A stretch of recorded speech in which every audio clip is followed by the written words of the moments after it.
పంతులు గారు మేము ఒట్టకాలు కట్ చేసేస్తే అవుతారు మీరు. చీరలోను మీ అందం నిండుగా కప్పుకునే బట్టల్లోనే ఉంటుంది తప్పితే సామాను కనపడే దాంట్లో ఏం ఉండదు. నువ్వేమో ఆతగాని చెప్పడానికి.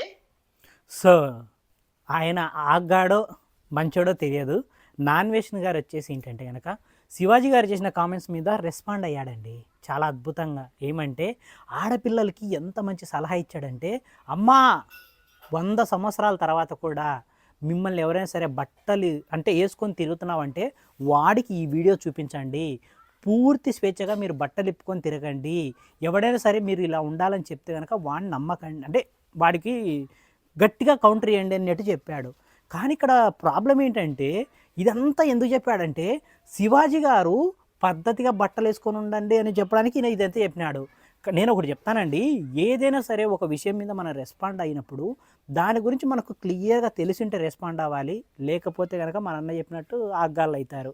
ఇప్పుడు మ్యాటర్ ఏంటంటే శివాజీ గారు ఏం చెప్పారు అక్కడ, అమ్మ ఎవరైతే హీరోయిన్స్ ఉన్నారో ఎప్పుడైనా మీరు పబ్లిక్ ఫంక్షన్స్కి వెళ్ళినప్పుడు కొంచెం సేఫ్టీగా ఉన్న బట్టలు వేసుకొని వెళ్ళండి అమ్మ, జనాలు మీ మీద పడ్డప్పుడు మీ డ్రెస్సులు జారితే కనుక ఇబ్బంది పడతారు తల్లి అని చెప్పాడు. ఆయన అది చెప్పినాడా, నా భారతదేశ యువతలారా లేకపోతే కనుక నా సోదరిమణులారా రేపు నుంచి యువత నా బికిని వేసుకొని బయటకు వచ్చిందంటే దాన్ని కోసి కారం పట్టిస్తా ఇటు చెప్పినాడా? ఏం చెప్పాడు రా అసలు? అందరు ఆడపిల్లలకి ఎందుకు ఆపాదిస్తున్నారు ఇది? ఎందుకు అందరు అమ్మాయిల గురించి అంటున్నారు? అక్కడ ఆయన ఏం చెప్పాడు, ఓన్లీ హీరోయిన్స్ని, అంటే ఇదే పాయింట్ ఆయన మెన్షన్ చేసిందండి, ఓన్లీ హీరోయిన్స్ని, వాళ్ళని కూడా మీరు లిప్లాక్లు పెట్టుకోవద్దు, మీరు అర్ధనగ్నంగా తిరగొద్దు, మీరు ఎక్స్పోజింగ్ చేయొద్దు, మీరు న్యూడిటీ చేయకూడదు, మూవీస్లో కూడా పద్ధతిగా కనపడాలని చెప్పలే. ఎప్పుడైతే మీరు పబ్లిక్లోకి వెళ్తారో అప్పుడు జనాలు మీ మీద ఎగబడతారు, మీకు ఏదైనా జరగకూడదు జరుగుతుంది తల్లి, మీ సామాన్లు కనపడాల్సిన అవసరం లేదు, కొంచెం పద్ధతిగా బట్టలు వేసుకొని పోరమ్మా అని చెప్పినాడు. అది తప్ప ఇప్పుడు శ్రీలీల ఉంది అయ్యా, ఆవిడకి ఏ బట్టలు ఎత్తే మాత్రం ఆవిడ అందం పోతుంది? ఎంత దరిద్రం ఒకటి మా ఊర్లో ఉండే బాష్మైన బట్టలు వేసినా కూడా ఆవిడ అందంగానే ఉంటుంది. దానికి ఆవిడ ఎక్స్పోజింగ్ చేసుకుంటే వెళ్ళడం ఎందుకు? అంటే ఇక్కడ నేను శ్రీలీల గారిని ఉదాహరణగా తీసుకున్నా. అది చెప్తే ఈయన అర్థం పర్థం లేకుండా మీకు ఇది ఉంటుంది, అదేందో అంటే నెలసరి వస్తుంది, నొప్పి వస్తుంది, బిడ్డ వస్తుంది, పిల్ల వస్తుంది అని ఒక గుమ్మడికాయ ఒకటి సొరకాయ పెట్టుకొని తిస్తాను.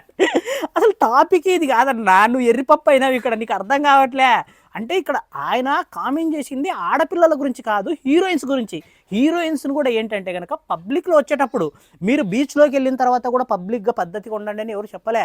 బీచ్లోకి వెళ్తే బికిని వేసుకో, రాత్రికి మొగుడి దగ్గర కాపురం చేసినప్పుడు బట్టలు ఇప్పుకో, ఫ్రీగా ఉండు, ఎవడొద్దన్నాడు హీరోయిన్స్ని. ఇక్కడ ఆడవాళ్ళు కూడా వాళ్ళకు ఫ్రీడమ్ కావాలంటే ఇక్కడ ఇంటికి వచ్చిన వాళ్ళందరూ నైటీలు వేసుకొని తిరుగుతున్నారు. ఇక్కడ ప్రతి ఒక్కరు నైటీలు, వాళ్ళ కంఫర్ట్ వాళ్ళకు ఉంటుంది. కానీ పబ్లిక్లోకి వెళ్ళినప్పుడు కొద్దిగా జాగ్రత్తగా ఉండండి అని చెప్పాడు. అది తప్పింది. ఇప్పుడు ఢిల్లీలో ఒక ఫేవరెట్ మ్యూజియంకి నేను వెళ్ళాను. అక్కడ ఏంటంటే కనుక ఒక అమ్మాయి వచ్చింది బాగా నగ్నంగా, అంటే ఒక టాప్ బ్రా వేసుకొని ఒక చిన్నది స్కర్ట్ డ్రాయర్ లాంటిది వేసుకొని వచ్చింది. ఆ అమ్మాయి వచ్చినా కూడా ఆ అమ్మాయి మీద నేను వెళ్ళి పడిపోలేదు. ఎందుకంటే ఆవిడెవరు నార్మల్ పబ్లిక్, ఆవిడ స్వేచ్ఛ ఆవిడది, ఆవిడ డ్రెస్ ఆవిడది, ఆవిడ చూసుకున్నాము. కానీ అదే ప్లేస్లో ఒక రష్మిక మందాన వచ్చిందంటే ఏమవుతుంది, జనాలందరూ ఎగబడతారు ఆమెది. అసలే చిన్న డ్రాయర్ అయితే ఊసిపోతుంది అని భయంతో చెప్పినాడు ఈయన కదా. సో చిన్న డ్రాయర్ వేసుకొని వెళ్ళొద్దమ్మా, అప్పుడు కొంచెం లాంగ్ డ్రాయర్ వేసుకోపో, 4 పట్టుకొని లాగినా ఊసి రాదని చెప్పినాడు. ఓకే, ఆవిడకి ఇష్టం అంటే కనుక నువ్వు అన్నావు కదా గుట్టలు ఇప్పుకొని తిరగండి అని, ఇష్టం ఉంటే తిరగమనండి, మాకైతే ఏం ప్రాబ్లం లేదు. కానీ నా ప్రాబ్లం అంతా ఏంటంటే కనుక ఇష్యూ గురించి పూర్తిగా తెలుసుకోకుండా ఇలా పిచ్చిగా మాట్లాడొద్దన్నా అని చెప్తున్నా. తప్పేం కాదు కదా, ఎందుకంటే అక్కడ ఆడవాళ్ళందరినీ జాతిని ఉద్దేశించి మోదీ గారు ప్రసంగించినట్టు ఏమో ఆయన ప్రసంగించాలి. ఆ జాతిని కాదు, జాంకాయలు అమ్ముకునేటోళ్ళని ఎవరో ఒకరి ఇద్దరిని, వాళ్ళని కూడా కొంచెం పద్ధతిగా అమ్ముకోరిమ్మని చెప్పినాడు. ఈ అమ్మ జీవితం అర్థం పర్థం లేకుండా వచ్చి ఈయన ఏందో కడుపు వస్తుంది, గర్భం వస్తుంది, వారానికి ఒకసారి నొప్పి వస్తుంది, ఏందేందో ఈ మాట్లాడుతున్నారా.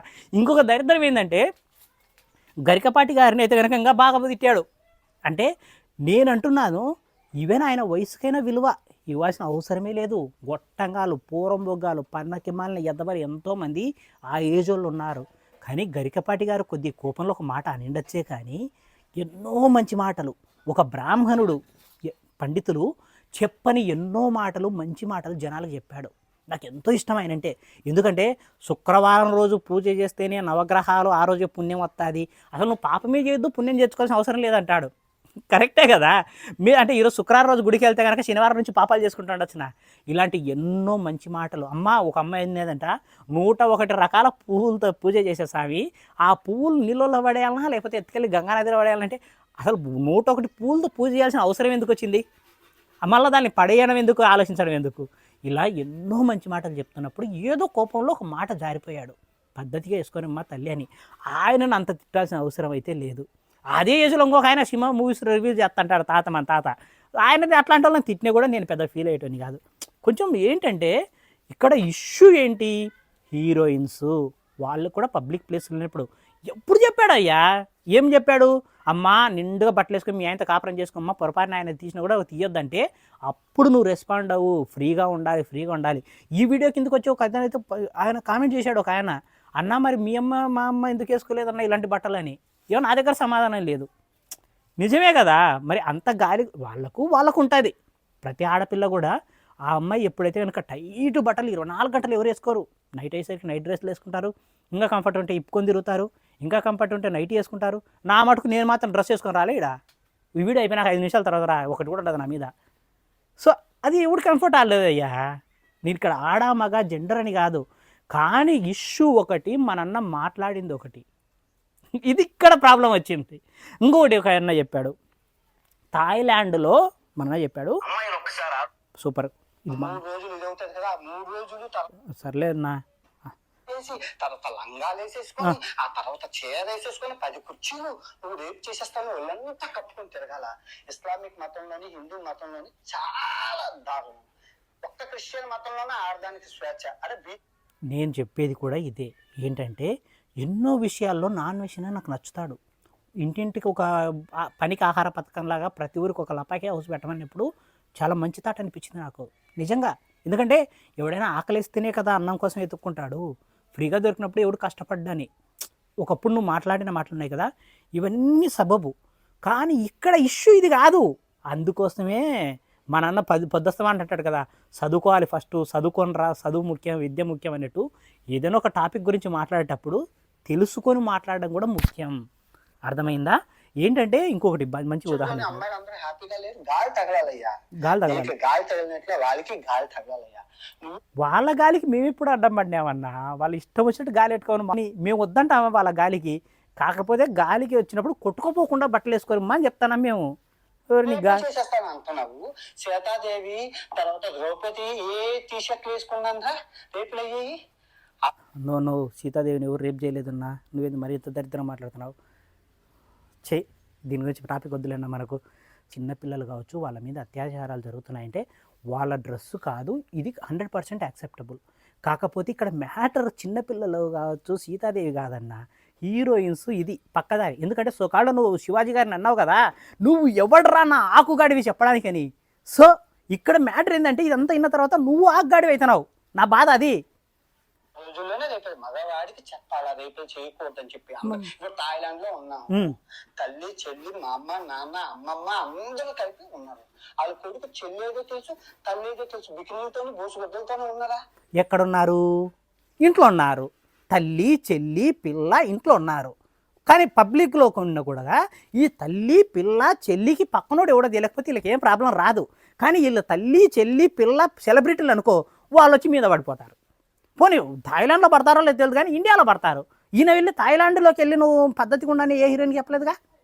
థాయిలాండ్కి వెళ్ళి ఎవడన్నా పద్ధతిగా ఉండని చెప్పినాడా? ఇండియాలో సోకాళ్ళు వీళ్ళు ఎదవలమ్మ వచ్చి మీద పడతారమ్మా. అట్లాంటప్పుడు కొంచెం చిన్న టైర్ కాకుండా కొంచెం పెద్ద తీసుకోమ్మా. ఇప్పుడు మొన్న నిధి అగర్వాల్ అయితే కనుక లిటరల్లీ ఆవిడ ఊసిపోయే సిచ్యువేషన్కి ఉంది. ఆవిడ ఇలా పట్టుకొని బాధపడుతూ పోతుంటే కనుక దానికి తను రెస్పాండ్ అయ్యి తను ఒక మాట చెప్పాడు. అది కూడా ఏంటి, పబ్లిక్ ప్లేస్లో ఉన్నప్పుడు జాగ్రత్తగా వెళ్ళండి అని. ఏందబ్బా, నాన్ వెజ్ అంటే నాకు చాలా ఇష్టం, ప్రేమ.